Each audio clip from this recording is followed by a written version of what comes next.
الرحمن فلا تسمع إلا همسا يومئذ لا تنفع الشفاعة إلا من أذن له الرحمن ورضي له قولا يعلم ما بين أيديهم وما خلفهم ولا يحيطون به علما وعنت الوجوه للحي القيوم وقد خاب من حمل ظلما ومن يعمل من الصالحات وهو مؤمن فلا يخاف ظلما ولا هضما. صدق الله العظيم.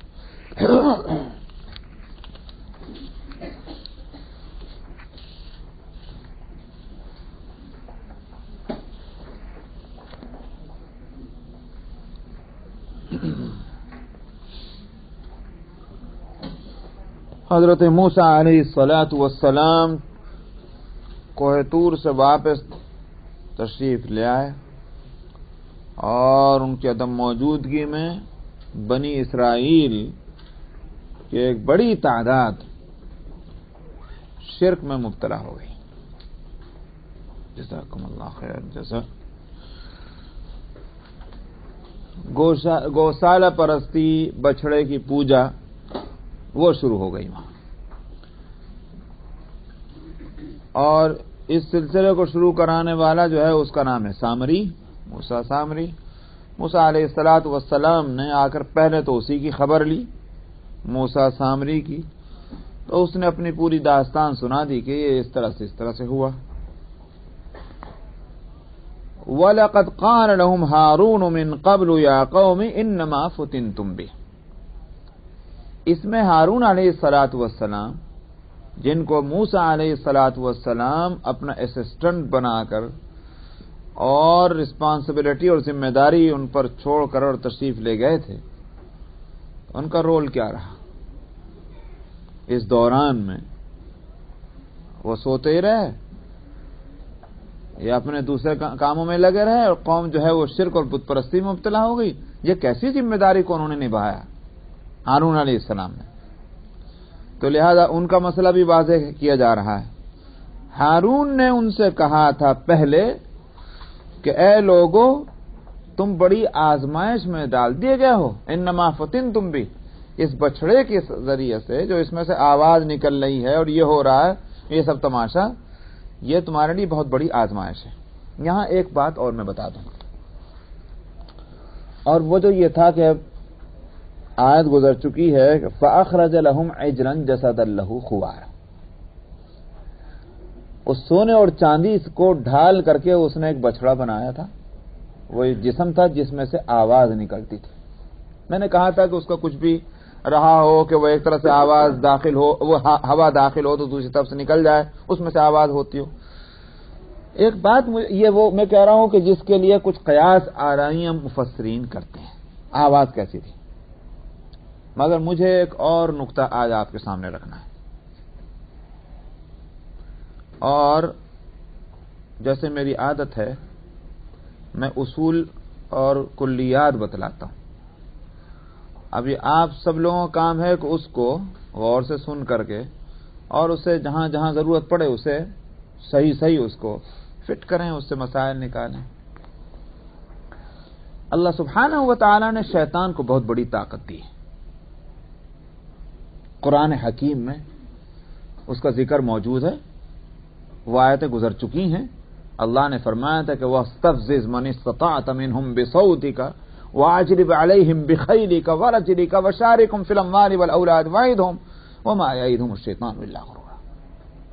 اللہ تعالی نے فرمایا تھا کہ جس پر تجھے بس چلے اور جتنے تیرے اندر طاقت ہو تو آواز لگا، بلا لوگوں کو، اپنی آوازوں سے سب کو سہما دے، ڈرا دے، جتنا جو کچھ کر سکتا ہو تو. اور اپنے جتنے لشکر ہیں اور گھوڑے اور سوار، ایک لشکر کے واسطے یہ چیزیں چونکہ ایک لازمی ہیں، گھوڑوں کا ہونا، آج کے دور میں کہیے تو گاڑیاں اور ٹینک فلاں فلاں. تو پہلے پرانے لشکروں میں کیا ہوتا تھا؟ اعلیٰ درجے کے لشکر وہ جس میں گھوڑے ہیں. تو اجلب علیہم بخیلک، اپنے گھوڑوں سے چڑھ جائے ان کے اوپر، لوگوں کے اوپر. یعنی مطلب کیا؟ اپنی طاقت استعمال کر. ورجلک، نہ صرف یہ کہ گھوڑا سوار فوج لے کے جا، پیادہ فوج جو ہے وہ بھی لے کے جا. آج کے اصطلاح میں کہا جا سکتا ہے بری فوج اور زمینی فوج. بری کون سی؟ ہوائی فوج اور جو ہے زمینی فوج، دونوں لے کے چلا جا. تو کر حملے ان لوگوں کے اوپر. وشارکم فی الاموال والاولاد، اور مالوں میں اور اولاد کے معاملات میں ان کو شریک کر. کیا مطلب؟ آیت تو میں اس لیے سنا رہا تھا کہ میں اس کو ریفرنس میں پیش کروں، مگر اس آیت ہی کا مطلب بتانا پڑ رہا ہے. وشارکم فی الاموال والاولاد، یہ آیت تو گزر چکی تو ہے اور میں اس وقت بھی بتلا چکا ہوں، یاد دہانی کراتا ہوں. بہت سے بھائی اور بہنیں نہیں ہوں گی. مطلب یہ ہے کہ مال دیا ہوا کس کا؟ اللہ کا. اولاد دی ہوئی کس کی؟ اللہ کی. لیکن مال میں اولاد اور اولاد میں اللہ ہی کا حق نہ سمجھا جائے اور ادا کیا جائے، باقی ہر ایک کا حق سمجھا جائے. یہی ہے وشارکم فی الاموال والاولاد. سمجھ میں آیا؟ اللہ کو بھی بھول جاتا ہے کیا ہے اللہ کا حق اولاد کے معاملے میں، اور مال کے معاملے میں بھی. کس نے دیا، کیوں دیا، کیا اس کا حق ہے اس کے اندر؟ کچھ نہیں. اللہ ناراض ہو لینے دو. جہاں پیسہ آیا ہے اس کو جہاں خرچ کروں گا، میں خرچ کروں گا اپنی مرضی سے، اس لیے کہ میرا نام اونچا ہوگا، میرا کام اونچا ہوگا، میرا گھر والے جو ہیں خوش ہوں گے. مال خرچ کرنے میں بھی یہی رعایت ہے، اور اولاد کی زندگی کے فیصلے بھی اسی بنیاد پر ہوتے ہیں. ان فیصلوں میں کہیں کوئی اس طرح کی بات نہیں ہوتی اللہ کس چیز سے راضی ہوں گے. یہ ایک امانت ہے. اولاد ہمارے پاس امانت ہے، امانت اللہ کی ہے. اللہ سبحانہ و تعالی اس اولاد کے بارے میں ہم سے کل کو پوچھیں گے. امانت دینے والا امانت کے بارے میں پوچھنے کا حق رکھتا ہے، اور وہ حق اس کو ہے، اور اس کو طاقت بھی ہے پوچھنے کی، تو وہ پوچھے گا. ہم سارے فیصلے کرتے ہیں اولاد کے بارے میں، لیکن ہمارے کبھی خیال میں یہ بات نہیں آتی کہ اللہ کی امانت ہے اور اللہ ہم سے پوچھیں گے. یہی ہے وشارکم فی الاموال والاولاد. تو شیطان اس طرح سے آ کر کے ہمارے ذہنوں پر مسلط ہو جاتا ہے جیسے اولاد اور مال کے معاملے میں یہ حصے دار ہے. یہ ہے وشارکم فی الاموال والاولاد کا ترجمہ. مثلا تھوڑی دیر کے لیے مان لیجئے کہ صاحب آپ نے یہ لاؤڈ اسپیکر خریدا 2 آدمیوں نے مل کر، دونوں پارٹنر ہیں. اب ایک فرد جو ہے اس میں کوئی فیصلہ نہیں کر سکتا. کیوں نہیں کر سکتا؟ دوسرا شریک ہے. اس سے جب تک کہ مشورہ نہ لے لے، اس کی مرضی نہ معلوم ہو، جب تک کہ اس بارے میں کوئی فیصلہ نہیں ہو سکتا. بیچنا چاہتے ہو، بہت اچھا خریدار موجود ہے مگر نہیں بیچ سکتے. کیوں نہیں بیچ سکتے؟ بھائی دوسرا پارٹنر نہیں ہے. دوسرا پارٹنر راضی ہو گیا بیچ دیں گے، نہیں راضی ہے تو نہیں بیچیں گے. رائٹ؟ یہی ہے شریک ہونے کی بات. اولاد کے اور مال کے معاملے میں ہم کچھ نہیں کر سکتے. کیوں نہیں کر سکتے؟ شیطان شریک ہے. تو ہمارے فیصلے سارے جو ہیں وہ شیطان کی مرضی پر اس طرح ہیں جیسے شیطان شریک ہے، پارٹنر ہے، حالانکہ اس کا کوئی حصہ نہیں تھا. اللہ کی دی ہوئی چیز ہے. تو یہ ہے وشارکم فی الاموال والاولاد کے معنی. لفظ ایک ہے لیکن آپ دیکھیں تو کتنا خطرناک لفظ ہے جو اللہ سبحانہ و تعالی نے یہاں ہماری صحیح صورتحال کی تصویر جو کھینچی وہ ایک لفظ سے کھینچ دی کہ دی ہوئی ہماری چیز تھی اور تم نے ایسا شیطان کو بنا دیا جیسے وہ پارٹنر ہو اس ملکیت کے اندر، مال اور اولاد کے. فرمایا کہ وعدہم، وعدے بھی کریں سے، وما یعیدہم الشیطان الا غرورا، مگر خوب سن لو شیطان کے وعدے دھوکے کسی اور کچھ نہیں، کوئی حقیقت نہیں. تو طاقت دی تھی اللہ نے شیطان کو. حدیث میں آتا ہے ان الشیطان یجری فی الانسان کمجری الدم، کہ شیطان انسان کی باڈی میں اس طرح سے چلتا پھرتا ہے جیسے خون جو ہے وہ رن کرتا ہے. یہ طاقت دی ہے اللہ نے شیطان کو. جب یہ بات ہے تو شیطان وہ کام کرتا ہے لوگوں کو گمراہ کرنے کے لیے کہ لوگ یہ یقیناً اس کی وجہ سے گمراہ ہو جاتے ہیں، حقیقت کو نہیں سمجھ پاتے. سمجھتے ہیں کہ کوئی کرامت دیکھی ہم نے، اور چونکہ کرامت جو ہے وہ ایک ایسی چیز ہے کہ جب معلوم ہوا کہ کرامت ہے تو بالکل حق ہے. اب ہزار دلیلیں اس کے مقابلے میں دیتے رہیے، قرآن کھول کر بتلا دیجئے، حدیث کھول کر بتلا دیجئے، فقہ کی کتابیں سامنے رکھ دیجئے، مگر یہ تو کرامت ہے، ہم اس کرامت کو کیسے جھٹلا دیں؟ لہذا اس کو ہٹاؤ، یہ مانیں گے. حالانکہ اس تعلق سے جہاں کرامت کا حق ہونا مسلم ہے، وہاں ایک اور بھی تو ہے چیز ہے. لباس خضر میں یہاں سینکڑوں رہزن بھی پھرتے ہیں. یہ کیوں نہیں سمجھا جاتا کہ یہ شکل تو ملتی ہوئی ہے مگر حقیقتیں مختلف ہو سکتی ہیں؟ کرامت کون سی زبان کا لفظ ہے؟ اردو کا اصل لفظ نہیں، عربی کا ہے. سمجھ میں آیا؟ اور میں آپ کو بتلاؤں کہ میریکل کا لفظ تو انگلش میں آتا ہے، لیکن کرامت کا ایکول کوئی لفظ نہیں ہے کسی زبان میں. یہ شریعت کا دیا ہوا لفظ ہے، اسلام کا دیا ہوا لفظ ہے. کرامت جو ہے یہ اصل ڈکشنری میں جا کر دیکھیے تو کرامت کے معنی ہی دوسرے نکلیں گے. وہاں عزت، ریسپیکٹ. لیکن کرامت جو ہے وہ کہ خلاف عادت کوئی کام سامنے آنا، اسی کو تو آپ کرامت کہتے ہیں نا بھائی. اس کے لیے 3 لفظ آتے ہیں جس کو میں بہت پہلے بھی بتلایا ہوگا کبھی، لیکن آج اس کو میں رہتا ہوں. اس کے لیے 3 لفظ آتے ہیں، ایک معجزہ، ایک کرامت، ایک استدراج. یہ 3 لفظ ہیں اور تینوں کی یہ حقیقت مشترک ہے کہ عادتاً جو کام جس طرح ہوتا ہو اس کے خلاف، یعنی عادت کے خلاف وہ کام ہو رہا ہے. یہ بات تینوں جگہ مشترک ہے، کرامت میں بھی، معجزے میں بھی اور استدراج میں بھی. فرق کیا ہے؟ فرق یہ ہے کہ جس کے ذریعے سے وہ بات ظاہر ہو رہی ہے وہ کون ہے، بس یہیں سے فرق ہوتا ہے. جو چیز ظاہر ہو رہی ہے اس میں تو یہ متعین ہے کہ وہ خلاف عادت ہے.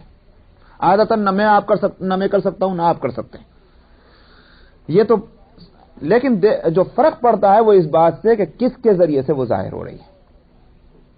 اگر وہ شخص نبوت کا دعوے دار ہے، مدعی نبوت ہے، اور اس بات کو ذہن میں رکھ لیجئے گا کہ نبی کریم صلی اللہ علیہ وسلم کے بعد نبوت کے دعوے کا سوال پیدا نہیں ہوتا. یہ بات ذہن میں رکھیے آپ، یہ متعین بات ہے. اس کا مطلب یہ ہے کہ یہ سارا مسئلہ آپ تک یا آپ سے پہلے جو نبوت کا دعوے دار ہے، اگر اس سے کوئی خلاف عادت چیز ظاہر ہو رہی ہے دعوے نبوت کے ساتھ، اس کا نام ہے معجزہ. سمجھ میں آئی نہیں بات؟ اور اگر کوئی شخص متبع نبی ہے، اتباع نبی کے دعوے کے ساتھ، اتباع نبی کے مظاہرے کے ساتھ، اور تب اگر اس سے جو ہے کوئی خلاف عادت چیز ظاہر ہوتی ہے اس کا نام ہے کرامت. اور اگر اتباع نبی کیا مطلب؟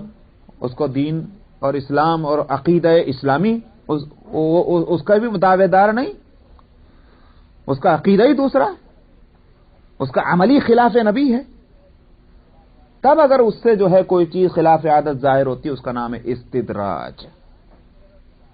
استدراج کی غرض کیا ہے؟ استدراج کی غرض ایک مثال سے ہے. شکار کو جاتا ہے اور شکار کرنے کے لیے جو چارہ رکھا ہوا ہے اس نے وہ کھانے دیتا ہے شکار کو.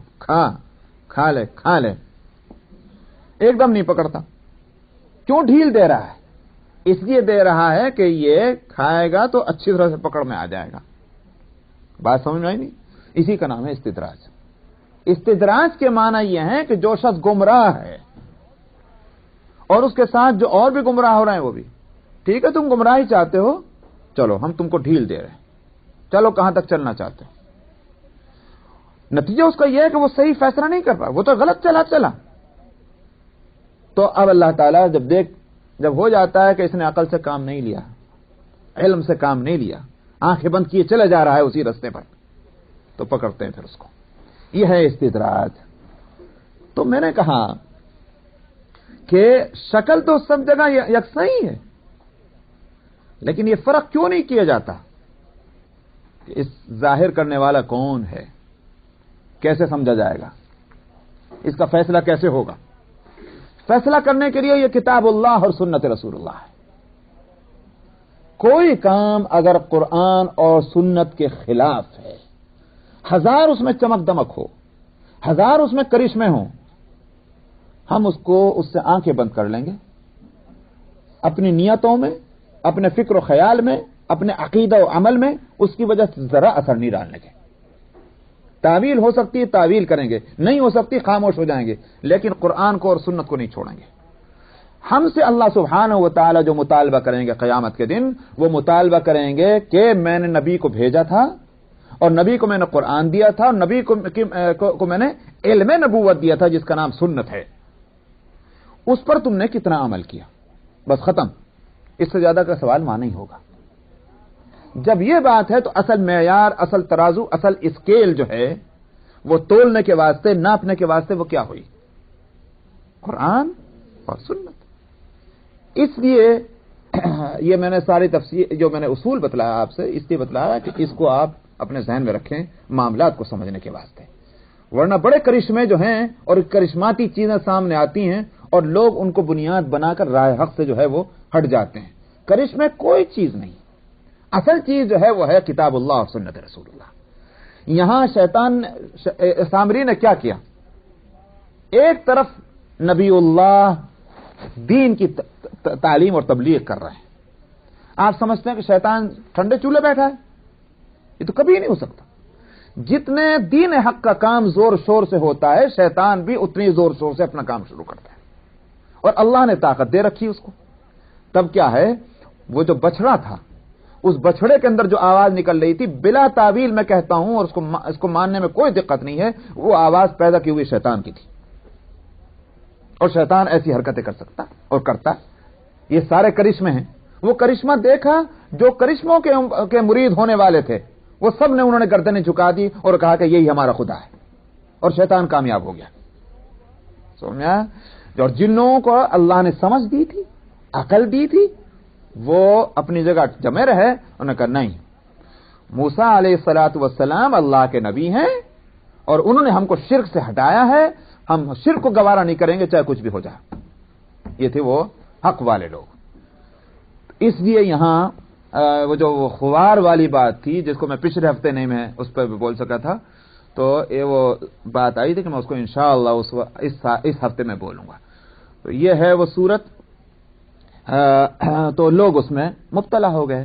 اس کو حضرت ہارون علیہ السلام فرما رہے ہیں، انما فتنتم بہ، تم اس بچڑے کے ذریعے سے آزمائش میں ڈال دی گئے ہو۔ کیا مطلب ہوا آزمائش کا؟ کہ تم کرشمے کے چکر میں پھنس گئے اور حق کو تم بھول گئے، یہی تو ہے آزمائش۔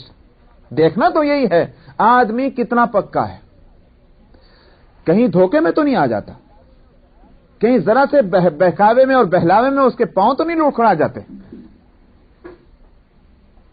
میں نے ابھی آپ دیکھ لیں وہ جو شیخ عبد القادر جیلانی نور اللہ مرقدہ کی ملفوظات کی کتاب یہاں رکھی ہوگی آپ کے بک سٹور میں، ملفوظات ان کی مجلسیں جو ہوتی تھیں، تو واقعہ یہ ہے، شیخ عبد القادر جیلانی نور اللہ مرقدہ کا نام کس نے نہیں سنا؟ سب سنے ہوئے ہیں، ہم نے بھی سنا، لیکن میں آپ سے بخدا میں یہ بات کہتا ہوں، پہلی مرتبہ میں یہ لفظ استعمال کر رہا ہوں بخدا کا۔ شیخ عبد القادر جیلانی نور اللہ مرقدہ کی صحیح عظمت میرے دل میں اگر آئی تو ان کی مجلسوں کے وہ جو کتاب میں نے پڑھی ہے اس سے ہی آئی۔ واقعہ یہ ہے کہ بہت اونچا مقام ہے ان کا، اس سے ہی وہ بات کھلتی ہے۔ تو اس کے بالکل شروع میں ان کا تذکرہ ہے، بہت مختصر ہے، جس کو بایوگرافی کہتے ہیں، بہت مختصر۔ اس میں یہ لکھا ہے کہ شیطان نے ان پر بھی حملہ کیا، شیخ عبد القادر جیلانی۔ بھئی آپ جانتے ہیں نا، بھئی معمولی آدمی کو ورغلانا اس سے اتنا فائدہ نہیں ہوگا، کسی بڑے آدمی کو ورغلائیں تو اچھی بات ہے نا۔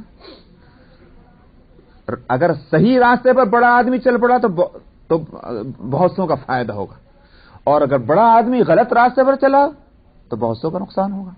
اسی بات سے تو حدیث میں فرمایا گیا افضل الجہاد کلمۃ حق عند سلطان جائر، افضل ترین جہاد کیا ہے؟ ظالم بادشاہ کے سامنے کلمہ حق کہنا۔ کیوں؟ نہیں مانا تو یہ گئی گردن۔ بھئی میدان جہاد میں جائیں گے تو اس کا امکان ہے کہ مرے یا مارے، بلکہ صحیح پوچھو تو مرنے کے واسطے کون جاتا ہے؟ چاہے مر جائیں لیکن نیت کیا ہوتی؟ مارنے جا رہے ہے کہ نہیں بات ہی؟ ساری دنیا کی ملٹری جو ہے چاہے وہ کمزور ملک کی ہو کہ طاقتور ملک کی ہو، یہ تو کوئی نہیں سوچ کے جاتا مرنے جا رہے ہیں، صاحب مارنے ہی جا رہے ہیں۔ لیکن بادشاہ، ظالم بادشاہ کے دربار میں جو شخص کلمہ حق کہنے جا رہا ہے، کوئی شک نہیں کہ وہ یہ فیصلہ کر کے جا رہا ہے کہ مروں گا۔ بات سمجھ نہیں۔ اور ایک طرف تو اس کا یہ گویا یوں کہیے کہ اس کے باوجود اس کا تیار ہونا، دوسرے یہ اگر کامیاب ہو گیا تو پھر یہ ایک شخص کی کامیابی نہیں ہوگی، ایک شخص کی رہبری نہیں ہوگی، پورے ملک کی ہوگی، پوری قوم کی ہوگی۔ الناس علی دین ملوکہم، لوگ جو ہیں وہ اپنے بادشاہوں کے دین پر ہوتے ہیں۔ دین سے مراد ہے طریقہ۔ دیکھتے ہیں آپ، اب بادشاہت چاہے ختم ہو جائے، کسی کا نام چاہے بادشاہ سلامت نہ ہو، لیکن بات وہی آج بھی چلی آتی ہے۔ بڑے لوگ جس طریقے کو اپناتے ہیں، جو مڈل کلاس کے اور لوور کلاس کے لوگ ہیں، وہی طریقہ ان کا بن جاتا ہے۔ ہوتا ہے نہیں ہوتا بھائی؟ یہ رسم و رواج کہاں سے چلتی ہیں؟ بڑوں سے چلتی ہیں۔ ان کے جو ہیں وہ گلچھرے، ان کے نخرے اور ان کے جو ہے وہ چوچلے، وہ جناب نئی نئی چیزیں ایجاد کرتے ہیں، اور بیچارے مصیبت میں پھنستے ہیں مڈل کلاس اور لوور کلاس کے لوگ۔ ان کو فالو کرنا ہے۔ الناس علی دین ملوکہم۔ تو شیطان نے جو ہے دیکھا کہ بھائی شیخ تو بہت بڑے ہیں، تو لہذا بڑے پہ حملہ کرو، اگر یہ بچل گئے تو ہزاروں بچلیں گے، لاکھوں بچل جائیں گے۔ تو ان سے مگر شیطان یوں ہی تھوڑی کہ جا کر وہ کہے کہ جناب میں شیطان ہوں، میں آپ کو برگلانے آیا ہوں، بے وقوف تھوڑی ہی وہ۔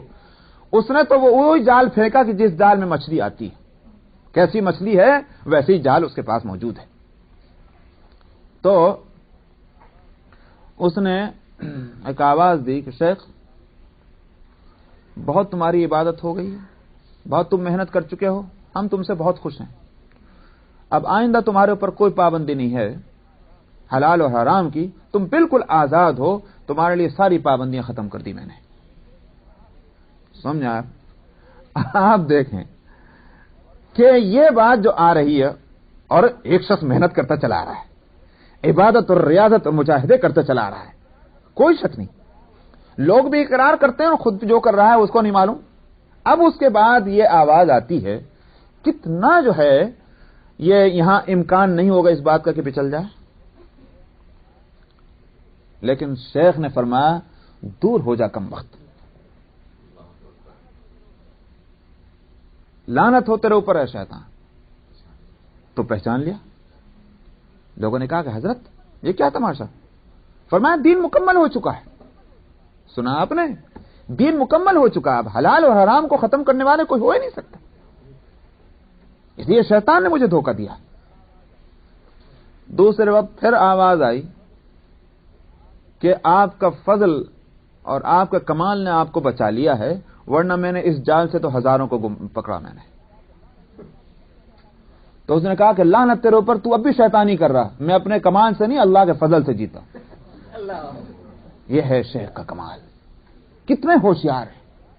تو یہ دین کے معاملے میں ہوشیار اور دنیا کے معاملے میں جو یہ نیم پاگل ہوتے ہیں، یہ بڑے عجیب ہوتے ہیں واقعہ۔ یہ خیر یہ بات میں کہہ رہا ہوں، جو ہم لوگ جو بعض لوگوں کو دیکھتے ہیں دنیا کے معاملے میں بالکل معلوم تک پاگل ہی بالکل، لیکن جب تعجب کب ہوتا ہے جب دیکھتے ہیں ان کو دین کے معاملات میں۔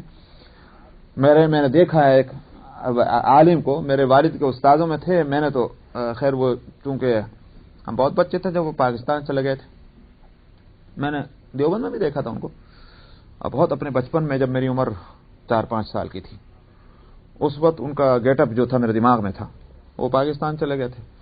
تو پھر وہ میرا سب سے پہلے 65 میں میرا پاکستان جانا ہوا، تو ان سے ملنے کا شوق تھا ہی، ملا وہ جوں جیسے اس وقت دیکھا تھا، اور 25 سال کے بعد اسی طرح پھر ان کو دیکھا میں نے 30 سال کے بعد۔ تو خیر صاحب ان کو جنہوں نے جوانی سے ان کو دیکھا ہے اور مرتے دم تک، دنیا کے معاملے میں بالکل پاگل ہو، بالکل معلوم ہوتا ہے ان کو عقل ہی نہیں ہے، ایسے دنیا کے معاملے میں.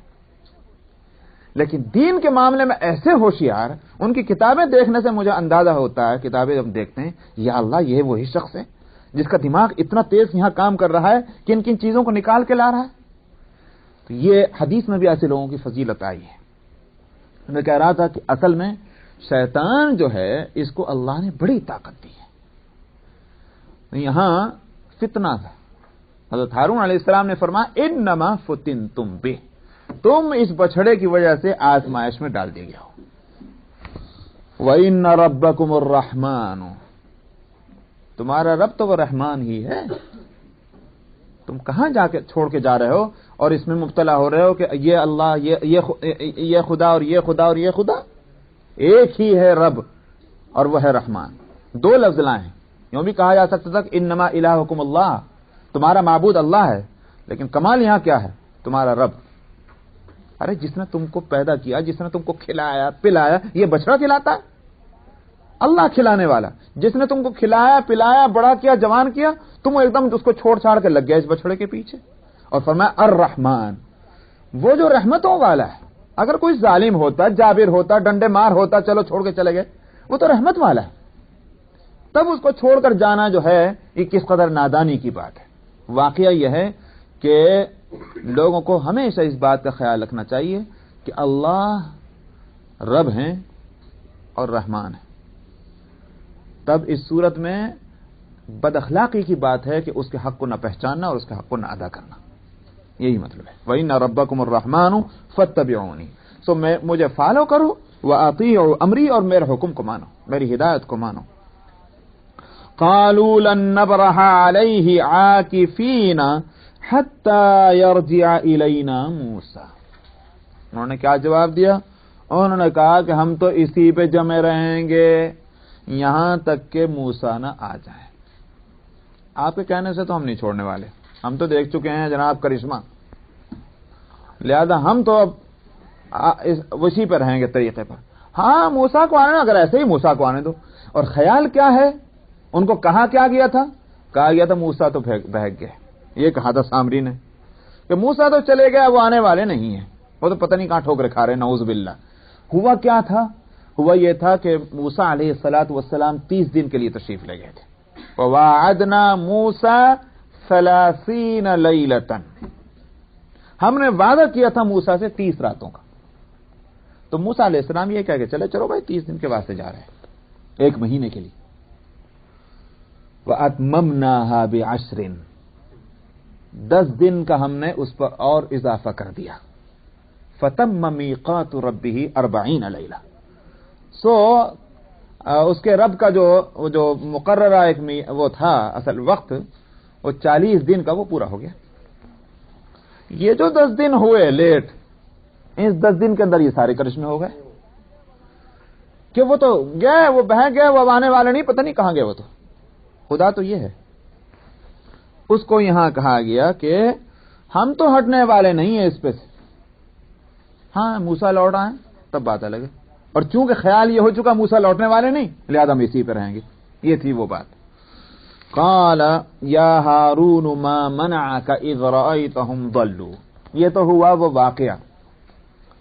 لیکن موسیٰ علیہ السلام جب تشریف لائے تو انہوں نے سامری سے تو پوچھا، اس کا جواب آ گیا. تو پھر آپ ہارون سے بھی تو پوچھیں گے میرے پیچھے تم نے کیا کیا، تمہارے ہوتے ہوئے یہ سب کچھ کیوں ہوا. معلوم یہ ہوا کہ جب کسی کو ذمہ داری دی جاتی ہے تو اس سے جواب طلبی بھی ہوتی ہے، جواب طلبی بھی ہوتی ہے. سمجھ میں آیا نہیں؟ یہ قاعدہ ہے. اللہ تعالیٰ نے ہم پہ بھی کچھ ذمہ داریاں رکھی ہیں انسانوں کے اوپر، اور انسانوں میں بھی مسلمانوں کے اوپر. تب اس صورت میں اللہ تعالیٰ ان ساری ذمہ داریوں کے تعلق سے ہم سے جواب لیں گے. موسیٰ علیہ السلام نے ہارون علیہ السلام سے پوچھا، کیا یا ہارون، اے ہارون، کس چیز نے تجھ کو روکا تھا جب تو نے ان کو دیکھا کہ یہ گمراہ ہو گئے؟ کیا مطلب کس چیز نے روکا تھا؟ یعنی مطلب ان کی اصلاح کرنے سے، ان کی تربیت کرنے سے کس چیز نے روکا تھا؟ کیوں روکے رہے تم؟ یہ کیا ہوا میرے پیچھے؟ اللہ تتبعان، کیا تم نے میری پیروی نہیں کی، میری نافرمانی کی تم نے؟ یہ ہارون علیہ السلام سے پوچھ رہے ہیں. یہ بات ذہن میں رکھیے گا، آگے چل کر میں کھولوں گا. عمر میں کون بڑے ہیں؟ ہارون علیہ السلام بڑے ہیں، موسیٰ علیہ السلام عمر میں چھوٹے ہیں. یہ ذہن میں رکھیے، پھر انشاءاللہ آگے بتاؤں گا. اللہ تتبعان، تم نے مجھے فالو نہیں کیا، یعنی میں نے جو ہدایتیں دی تھیں اس کے خلاف ورزی کی ہے. افعصیت امری، کیا تم نے میرے حکم کے خلاف کیا؟ کتنے سخت الفاظ. قال یا ابن ام لا تأخذ بلحیتی ولا براسی. معلوم ہوا کہ خالی زبانی جمع خرچ نہیں کر رہے تھے موسیٰ علیہ السلام، پورا جوش اور جذبہ اور غصہ جو تھا وہ تھا. اور اس طرح سے جس طرح یوں کر کے کسی کو پکڑتے ہلاتے ہیں نا، یہ سر اور یہاں ہاتھ رکھ کے اور پورے طور پر اس کو اپنے کنٹرول میں کرنا غصے میں، وہ حالت ہے موسیٰ علیہ السلام کی. تو اب انہوں نے کیا کہا؟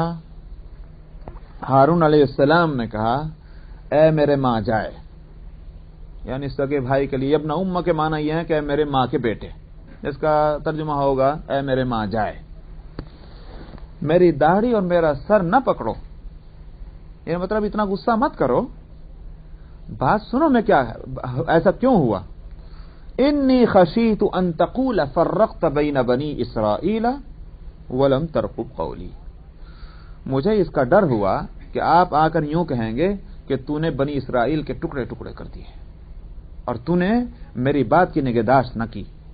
معلوم ہوا کہ موسیٰ علیہ الصلوۃ والسلام یہ کہہ کر تشریف لے گئے تھے کہ دیکھنا ان میں اتحاد اور اتفاق اور یونٹی قائم کرنے کی کوشش کرنا. معلوم ہوتا ہے ایک تو عام انسانوں کا مزاج ہی ہے، جڑتے کم ہیں توڑتے زیادہ ہیں. ان میں بھی بنی اسرائیل کہ جن میں خباثت جو ہے کئی نسلوں سے چلی آ رہی تھی، تو وہاں تو توڑ اتنا تھا کہ اللہ میاں کو ایک خاص مصلحت سے ان کی وہ پارٹی بندیاں جو تھیں اس کی رعایت کرنی پڑی. اور آپ نے دیکھا کہ ان کے واسطے پانی کے چشمے بنائے تو 12 اور سمندر کے اوپر راستے بنائے تب 12. اتنی رعایت ان کی گئی ہے.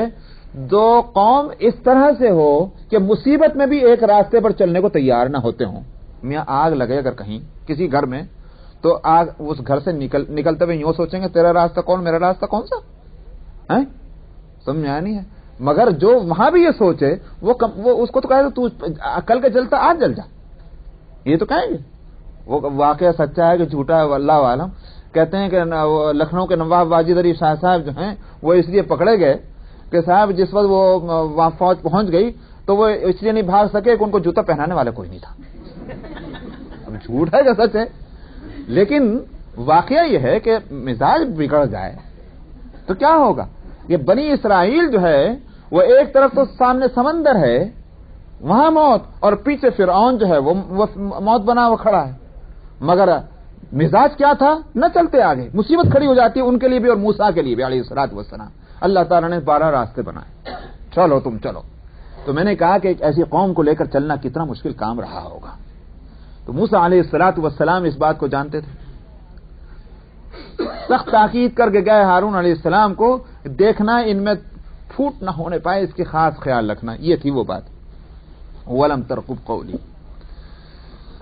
اچھا صاحب، میں نے کہا تھا کہ ہارون علیہ الصلوۃ والسلام عمر میں بڑے ہیں اور موسیٰ علیہ السلام چھوٹے ہیں، اور بڑوں کا احترام ہونا چاہیے. حدیث میں نبی کریم صلی اللہ علیہ وسلم نے فرمایا من لم یوقر کبیرنا من لم یرحم صغیرنا ولم یوقر کبیرنا فلیس منا. جو ہمارے چھوٹوں پر رحم نہ کرے اور ہمارے بڑوں کا ریسپیکٹ نہ کرے وہ ہم میں سے نہیں ہے. یہ ہے ہر چھوٹے پر مہربانی کرو، محبت کرو، شفقت کرو، اور ہر بڑے کی عزت کرو. یہ ہے، اور یہ وہ آداب ہیں کہ جو جس کو یہ نہیں کہا جائے گا کہ صرف یہ جو یہ 5 منٹ پہلے بجاتے ہیں تو صرف اس امت کی یہ وہ آداب ہیں کہ جو تمام انبیاء علیہم الصلوۃ والسلام کی تعلیمات میں ہیں. اس لیے میں کہہ رہا ہوں کہ یہ پہلے سے ہے. ان میں بھی باپ کا درجہ کیا کچھ نہ ہوگا، سمجھ میں آیا.